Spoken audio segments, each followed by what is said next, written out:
Bem, eu podia falar de vários casos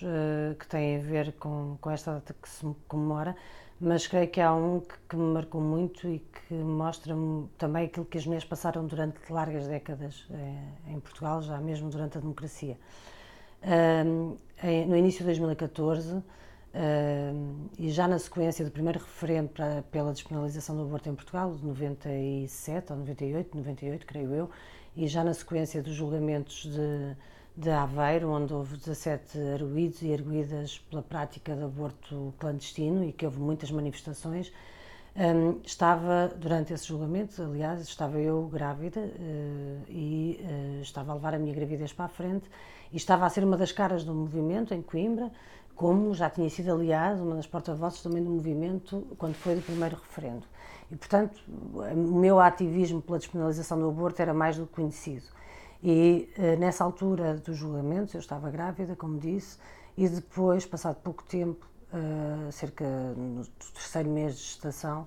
eu tive um aborto espontâneo e dirigi-me a uma maternidade, à consulta de urgência, e esperei horas e não percebia, porque tinha hemorragias enormes, estava cheia de dores e não percebia o facto de ter esperado tantas horas. O facto é que só muito tempo depois uma enfermeira se ocupou de mim e de tal forma foi que quando foi para fazer o que tinha que fazer como procedimentos médicos, já a farmácia da maternidade estava fechada e teve que o meu companheiro ir buscar a medicação que eu necessitava fora da maternidade, a uma farmácia de serviço da cidade fora da maternidade, porque já não havia para poder acudir-me naquele momento dentro da própria maternidade. Bem, eu fui para casa, continuei obviamente no processo e no dia a seguir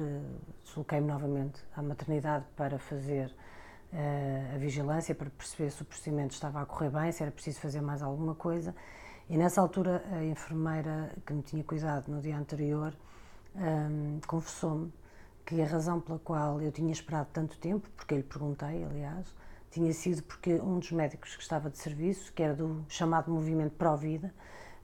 me tinha identificado como uma das ativistas em favor da despenalização do aborto e que estava convencido que eu tinha provocado o meu próprio aborto e, portanto, não acreditou de nenhuma forma que pudesse ser um aborto espontâneo e, nesse sentido, se eu lutava tanto pela despenalização do aborto, que deveria sofrer e sentir na pele o que era ter um aborto e foi por isso, aliás, que aconteceu o que aconteceu em termos de espera. Fiquei muito revoltada, a enfermeira não quis dizer-me quem era o médico em causa e, portanto, não houve nada que eu pudesse fazer a esse respeito. Deixei, se não me engano, alguma coisa escrita na maternidade, mas já não tenho bem a certeza. E contei essa história várias vezes, porque creio que